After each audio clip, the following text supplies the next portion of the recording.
Donald Trump stinks to me right now. I voted for Donald Trump and I pray for my president and I'm trying not to slander him. It's hard when he says he thinks that people like me who voted for him and are mad at him for not exposing that Jeffrey Epstein files, we're stupid. It's hard not to slander him. But guess what? I'm not slandering him. I'm righteously judging. And there is a difference. When you have a campaign that highlights the exposure of the RFK and the JFK and the Epstein files, and you drop the ball on that, and then you call your supporters stupid and you don't need their support anymore if they keep asking for the Epstein files, the whole thing's made up and it's a scam. You drop the ball and you just expose yourself.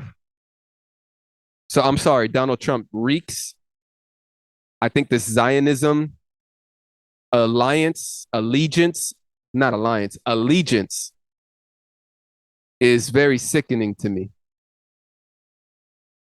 And to me, it's very clear. Again, I think Donald Trump was still the better vote than Kamala Harris, because not only would we be, I asked Sam, this is what I asked Sam off record.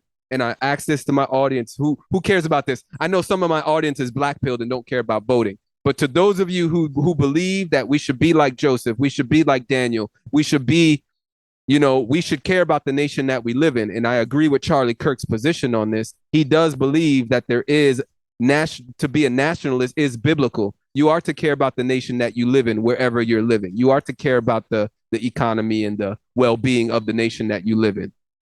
So, if you still believe like me, that like the parable that Yahusha the Messiah, that the Messiah gave to his disciples about a persistent widow asking a atheistic and narcissistic judge for justice, ends up getting it because she was persistent in bothering this wicked judge. If you believe that that is legitimate and it's not a made-up story, it's not a fake story, even though that's not the main message, is not about being a nationalist. The main story is about asking God for good things in prayer. And if a wicked person can give a woman justice, how much more can God, who is righteous, give his children what is good through prayer? That's the main message. However, there is an underlying message in that parable that it is possible to get righteousness and justice on the earth from a wicked person in government. It is possible. So I think as long as we're living on this earth, we should continue to be loud. We should take action. Play by the rules. Use the law. Use the paperwork and the bills and the lawyers and all that. We all need to partner together. We need to find out who that is right now. I don't know. I'm not going to get into that right now. But there is practicality. I do want to talk about that because it's practical. We need to talk about what do we do now?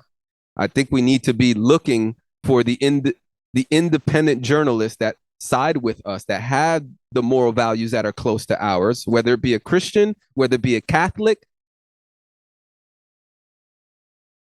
Charlie Kirk was probably one of the only Sabbath day keeping people in the political realm that was out there, that was more powerful than some of the non-Sabbath day keeping Christians that are in politics. I want to see if Turning Point will continue that legacy. I want to see if they erase that. And number two, I want to see if Turning Point USA backs down on criticizing Israel. If they back down on criticizing Israel, I know that this situation is a red flag and it stinks deeper than we all think. I'm talking about agents within Turning Point USA. Agents were sent in from within. Because that's where Charlie Kirk was going. That's where he was.